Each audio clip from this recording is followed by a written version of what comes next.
Bonjour, c'est Aline. Bienvenue dans Trans et non vôtre. J'ai mis un mois à réussir à enregistrer cette vidéo à cause de plein de problèmes techniques, mais on y est enfin.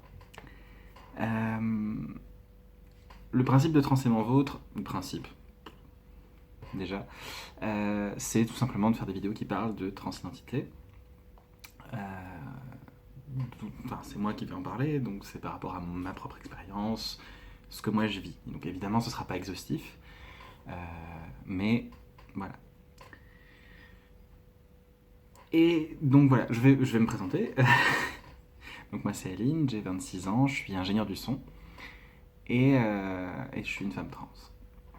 J'ai fait mon coming out en décembre. Quelle année on est 2019 En décembre 2016.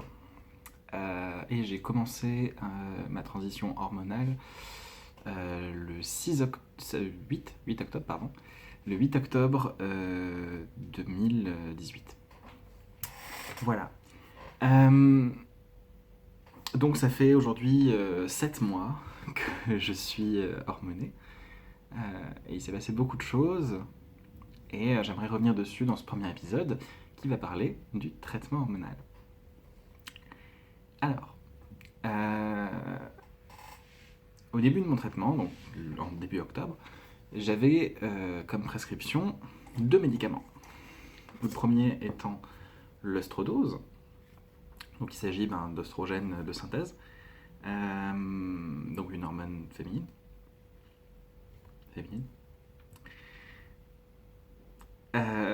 Donc je prenais une dose par jour, une pression par jour, c'est un bouton, voilà. C'est un gel qu'on applique sur la peau. Donc une pression, ça correspond à 125 mg. Donc je prenais ça une fois par jour. Plus l'Androcur. Alors, l'Androcur, je prenais donc un comprimé par jour de 50 mg. L'Androcur, c'est ce qu'on appelle un anti-androgène. L'anti-androgène, le principe, c'est de faire baisser votre niveau de testostérone.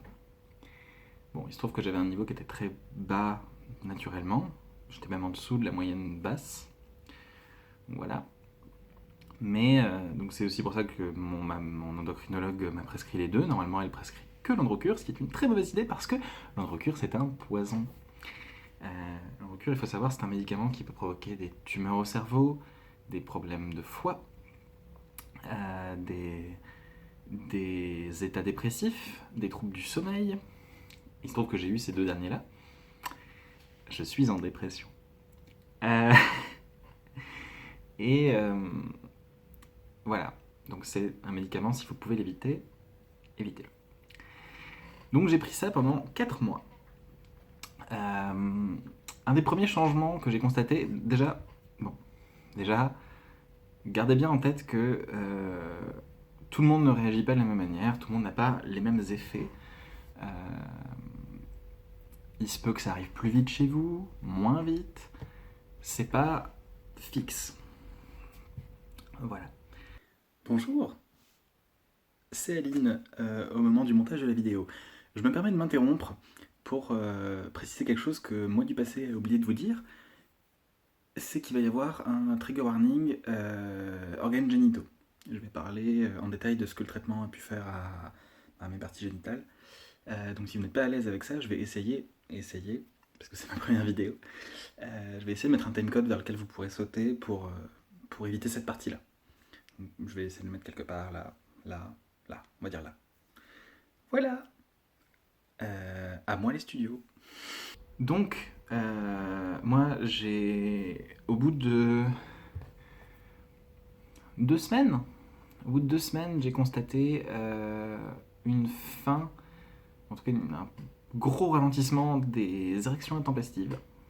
Donc, vous savez, genre l'érection matinale ou quand vous êtes, je sais pas, en cours et d'un coup, sans vraie raison apparente, celle-là, ça a arrêté d'avoir lieu, tout simplement.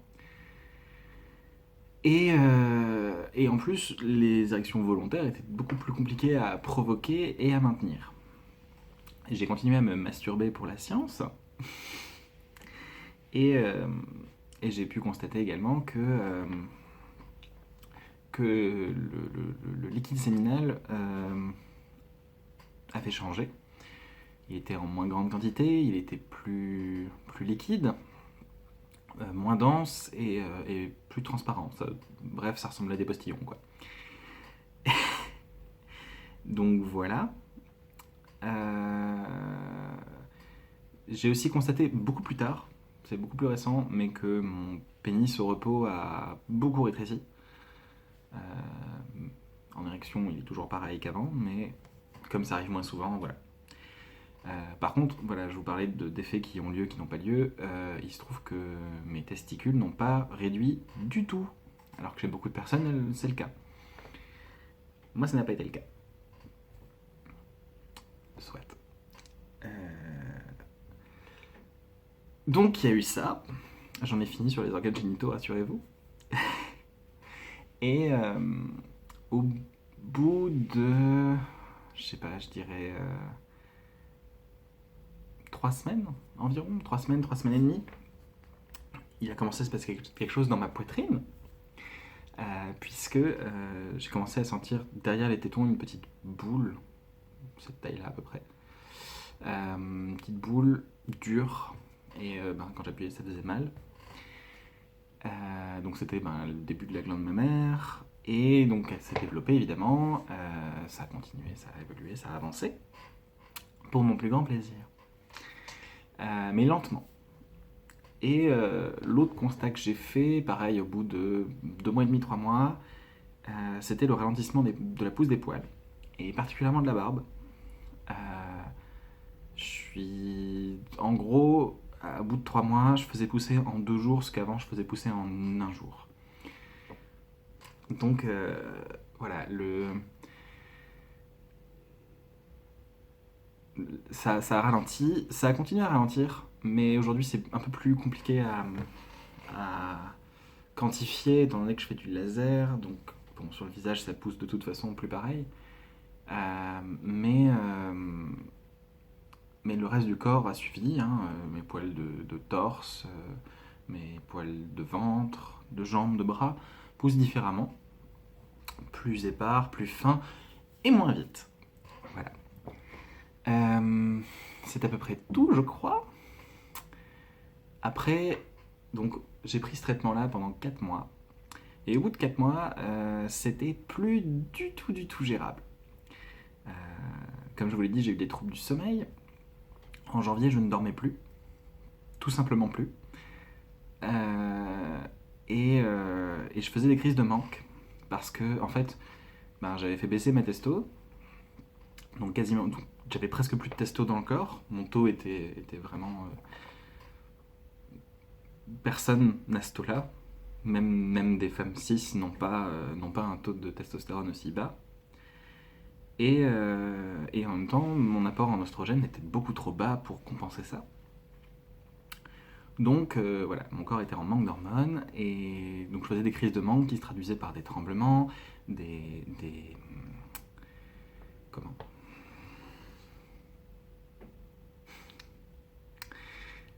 J'ai pas le terme, mais c'est ce que je suis en train de vivre actuellement. Des étourdissements, c'est bon. Des étourdissements, des pertes d'équilibre, difficulté à se concentrer, ce genre de choses. Et donc je suis allé voir en urgence mon endocrinologue parce que c'était vraiment trop compliqué à gérer en fait, je pouvais plus. Et elle m'a supprimé l'androcure, oui, j'étais ravi. Et elle m'a doublé mon ostrodose, donc au lieu de 125 mg par jour, j'en avais 250. Voilà. Et c'était tout. J'ai été genre 2 pressions d'ostrodose par jour, c'est tout. J'ai fait ça pendant 2 mois. Et au bout de 2 mois, donc j'avais un rendez-vous avec elle. Donc je suis allé la voir, tout ça, pour voir si tout se passait bien. Et je lui ai demandé de rajouter quelque chose. La progestérone. Donc la deuxième hormone féminine. Qui se prend en comprimé. Voilà. Ça se prend aussi en suppositoires vaginaux, mais j'ai pas le matos pour prendre ça, donc je le prends en comprimé. Déjà, voilà, l'arrêt de l'androcure, ça m'a déjà remonté le moral, en fait, tout simplement. Et, et j'ai recommencé à dormir, j'ai les crises de manque se sont arrêtées, enfin bref, mon état s'est vraiment amélioré. Et donc j'ai commencé au bout de 2 mois de plus, donc au bout de 6 mois au total, la progestérone. Et la progestérone, ça a eu l'effet d'une bombe. Ça a fait énormément de choses parce que la progestérone, déjà ça a commencé à creuser vraiment ma taille. Ma taille s'est beaucoup marquée, bien plus qu'avant. Ça avait commencé un petit peu, mais c'était léger. Là, maintenant, je le vois vraiment. Enfin, c'est plus le moment où tu regardes dans ton miroir et tu te dis ah, peut-être. Non, là, c'est sûr. Euh, donc, il y a eu ça. Et au bout d'une semaine de progestérone, donc c'était sûrement lié, au bout d'une semaine de progestérone, j'ai eu une énorme poussée de croissance mammaire qui est encore en cours actuellement. Ça fait toujours mal. Donc voilà, grosse douleur de croissance, et ben voilà, la poitrine qui gonfle, hein, vraiment. Euh, et donc c'est encore en cours maintenant, donc ça fait 3 semaines. Voilà. Et donc je vais vous montrer le. Vous inquiétez pas, je vais pas me foutre à poil. Mais en gros, voilà, je pars d'un torse quand même relativement plat. Logique. Et je suis arrivé à. Bon, j'ai un soutien-gorge, mais voilà. Ah, je suis trop basse. Voilà, à peu près ça. Donc il y a de la matière, vous voyez, c'est du vrai. Voilà. Donc je suis ravi de ça. Et c'est encore en cours, donc c'est formidable, ça va continuer à pousser. J'en suis très contente. Voilà. Donc ça c'est tout ce qui s'est passé en gros jusqu'à maintenant. Il va y avoir d'autres changements évidemment. Mais en gros voilà ce qui se passe. Alors, comme j'ai dit au début, ne vous attendez pas à ce qui se passe exactement pareil pour vous.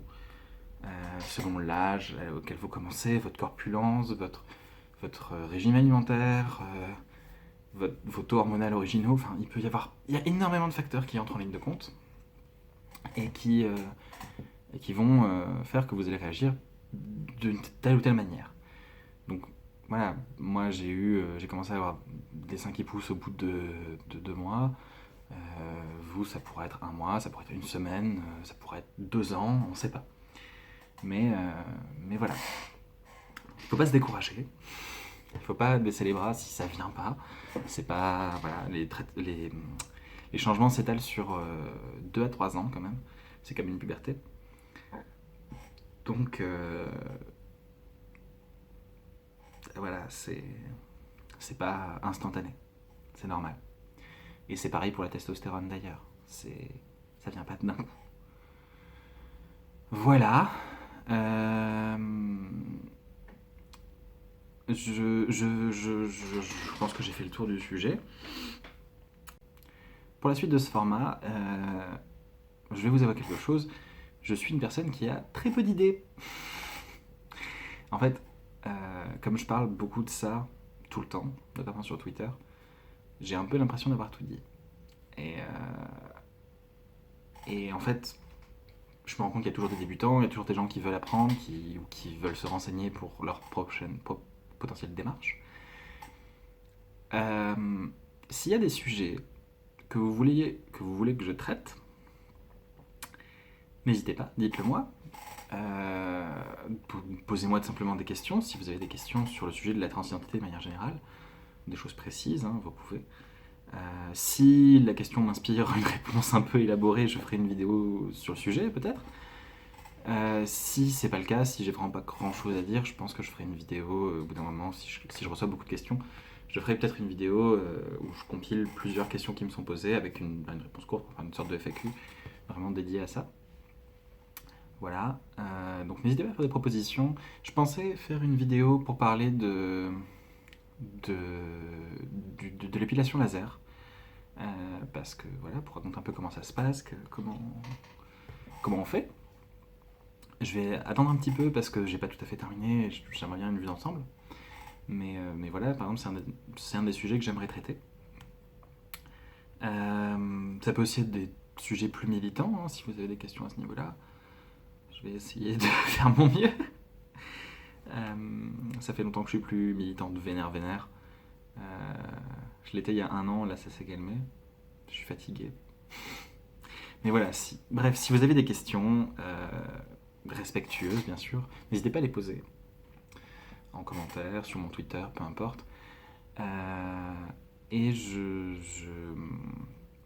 m'efforcerai de répondre si elles sont posées avec respect, sans transphobie, parce que sinon vous serez bloqué et supprimé. Et voilà, parce que je ne tolère pas la transphobie. Voilà. Il ne me reste plus qu'à vous dire merci d'avoir regardé jusqu'au bout. À très vite et soyez sages et prenez soin de vous. Surtout à vous, mes adelphes trans. Au revoir.